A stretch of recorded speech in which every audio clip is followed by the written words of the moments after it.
guys, my name is Mark from jazzguitarlessons.net. Welcome to this video where I want to discuss how I personally like to think and teach of chords and chord families. So we know that jazz can have these really complicated chord symbols. It could be a C7 sharp 9, C7, C13 flat 9, followed by a C7 sharp 5 or flat 13. You know, all of these things, how do we make sense of it and summarize them? So I have a pretty quick and dirty lesson here, or a quick and dirty tip, which is I like to think of chords in 4 families, and I will just list them out now and go in detail through this video.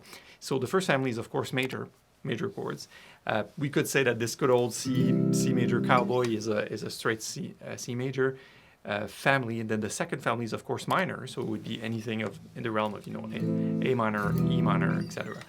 The third kind of family I will call a dominance. So a dominant chord is typically something with just a number besides it.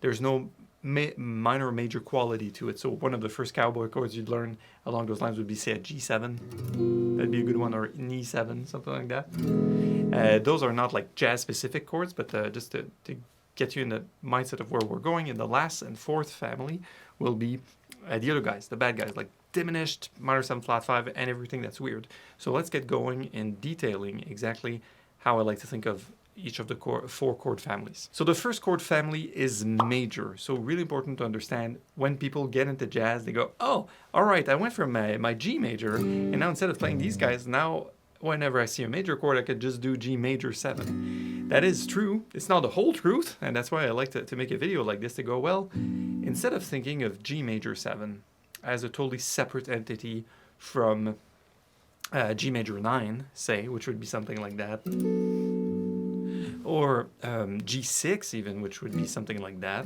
So you take the 7 and you lower it down to a G6. Instead of thinking about these things as separate, all I like to think is group them into a family. And here's my reasoning about this. I like to think of cats, you know, say big cats.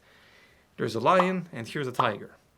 There are different kinds of tigers and lions, but you can still say, well, it's not a panther and it's not a house cat. It's something that belongs to these families. That's how I like to think of major and minor chords. So in this instance, I will say anything and everything that relates back to being major sounding, or for that G, in this case, that you could play a major scale on.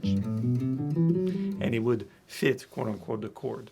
So that's the first big family. So I'll just give you a few examples. We've done G major 7 so far. We've done G6. Another one would be G6 9, like that. And even on the top string, you could do a G6 9 just like this. And a major 13, major 6 9. These two work well. And a 6 here as well. And maybe a G major 13 also is one of my favorites, like that. With the 13 on top. There are plenty more examples, but just I try, or attempted as I learned jazz, not to get bogged down with all these numbers and letters and go, all right, it's a major chord. It's a major, it's a major. It's one kind of very specific major chord, but still a major chord. Now let's move on to the second category. All right, in the second category of chords, we'll talk about the minor.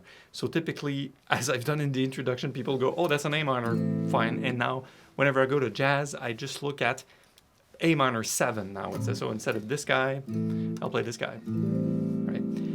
Which again is partly true, part of the whole bigger picture of truth. So here's an A minor 7. I like to use that fingering a lot, because then you can have your minor 11s behind it, and you can also extract this A minor 9, like that. Now, the reason I like to distinguish between major and minor is because they're pretty easy to identify, and it's easy to see it on a sheet. In jazz, there might be a little minus sign or a small M besides the chord symbol. I'll put this on the screen here. And it's easy to differentiate between a minor sound and major sound. For instance, if you played an E major, an E, and then E minor, there's sort of a sad sort of quality to this. And this is just a triad. There's no 7 to it. The thing with jazz is that people will start adding 7th pretty automatically and thinking that's a rule of thumb. Again, that's part of the bigger picture. It's not the whole truth. And I'll start with something more specific here, just quickly about minor chords. Minor chords could be split into 2 main families. So there are these minors that are very soft, you know, like the A minor 7, the A minor 9, A minor 11. So it's still minor. And these minor are not really stiff. They don't pull anywhere. They're really sat.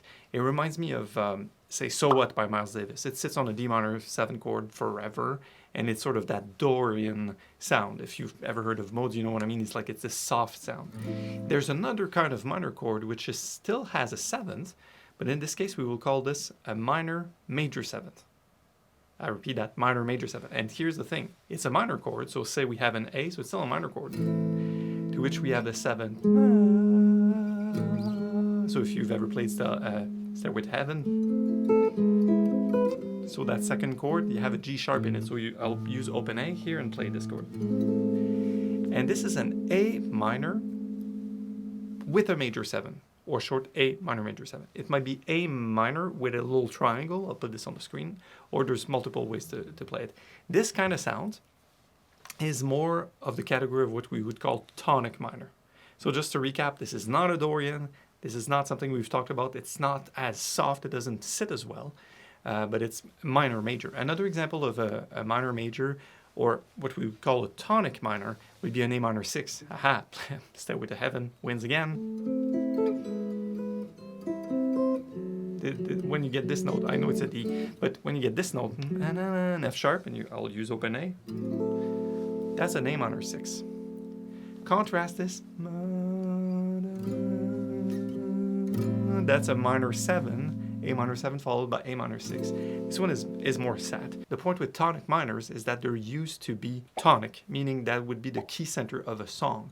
So if you play a tune like Alone Together, or you play My Funny Valentine, or songs that are in a minor key, your one chord is supposed to be a tonic minor, supposed to be quote unquote. That's why on fake books, in the real book, it's not going to say A minor 7 or A minor major, it's just going to say A minor. It just says a triad because that's specific enough to tell us, oh, that's tonic minor. So just make sure you don't confuse the minor 7 sound, A minor 7, to the minor 6 sound, for instance. That's more tonic. So already we have a family of majors, and then we have the family of minors, which we've already talked about 2 subcategories. Now let's move on. All right, now for a quick interlude before I go to the 3rd and 4th category and family of chords.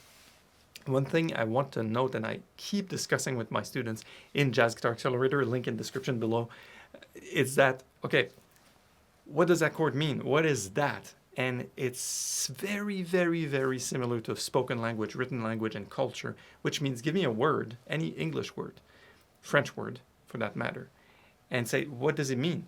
And then any person that knows the language well enough will go, well, could you use it in a sentence, please?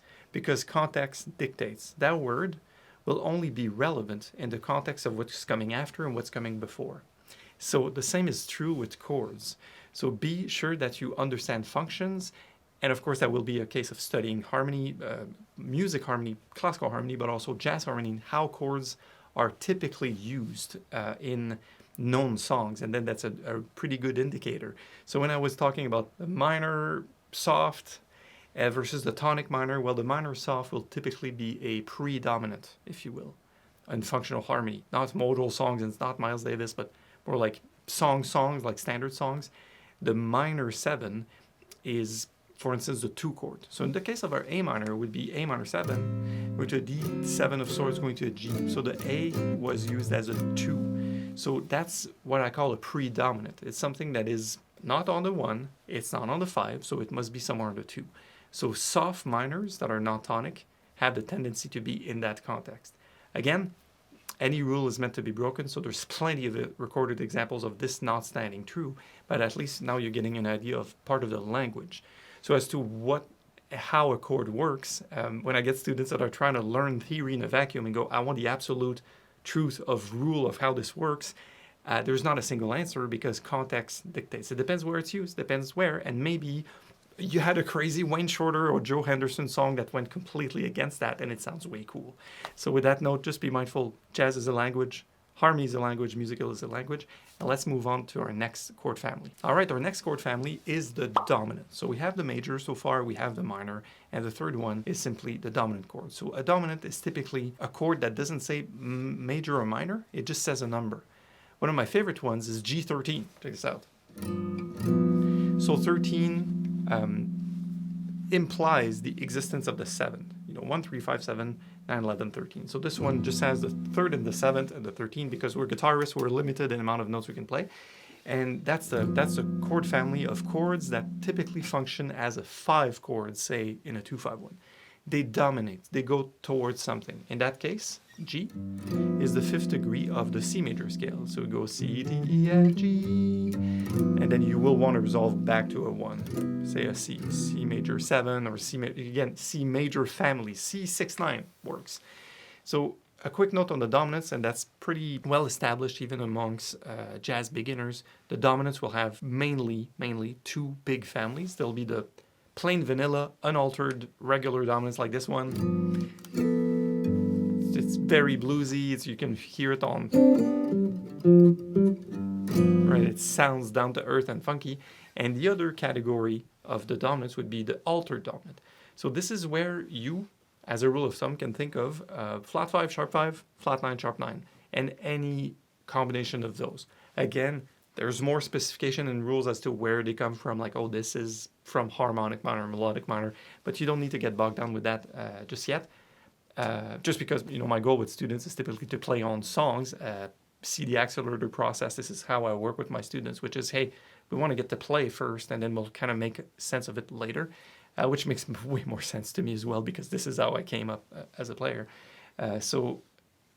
Sorry, I digress. Unaltered dominant, and one easy altered dominant you can make it just having a flat 13. So it's a G7, flat 13. The 13 is here, now it's flat, and it's here. Some people will call this G7 sharp 5. That's not wrong, it depends on context again. And then one thing I like to do with these dominants is just to use the top strings to have my extension. So say I have a flat 9, I can have the flat 13, the flat 9, the same chord. Off you go. How easy is that? Or sharp 9 here. You could also have, say, a natural 13. So natural 13 with a sharp 9. That's pretty crunchy. Or a flat 9 with a natural 13. And off you go. And that's it for our third category. So remember, dominant, plain, and dominant altered. Okay, and the fourth category and the last category of chord is the misfits, if you will. They have function, they have use, and I'm not going to talk too long about it, but I'll tell you that the minor 7 flat 5 is an instance of that. So I'll use D minor 7 flat 5, put this on the screen. The way to get that fingering for me is simply I go from a D minor 7 bar, and I just, I lower the 5th here, so I get an A flat in it. So minor 7 flat 5 typically are predominant in that they can occupy the 2 position in a 2-5-1 in a minor key. So that's sort of topic for another video altogether. And in that category, there's a lot of different chords we could add, but I will talk about the minor 7 flat 5, aka half diminished.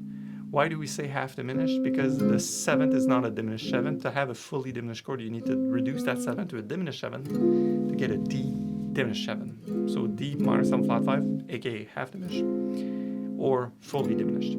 I like the way it's notated too, because the D minor 7 flat 5 often says D with a slash through an O, right? So it says half diminished. It's not fully diminished, it's half. And the fully diminished is just a little O, like a degree sign. So it's fully diminished. Another way I've heard Montreal people call it is they say D split. Split, as in D split. Minor 7 flat 5 is split. And that's it. So now you have all the four chord families. So let's quickly recap. The lesson here and the tip for this short video is to say, well, there's a lot of chords with lots of numbers and specificity in them in jazz. The way I like to approach them is to see them in 4 big families that could have more specific subcategories. But with these 4 families, major, minor, dominant, and the other ones like the diminished, you can play 95% plus of the jazz standard. On that note, I hope you've enjoyed this video. Please like and subscribe. Plenty more free stuff on the channel for songs, scales, arpeggios, improvisation, playing on standards, gear, my Strandberg, I love it. And I will see you soon on the blog also that has hundreds of lessons. It's jazzguitarlessons.net. Improve your jazz guitar playing with a real teacher. I'll see you there. Thank you. Bye.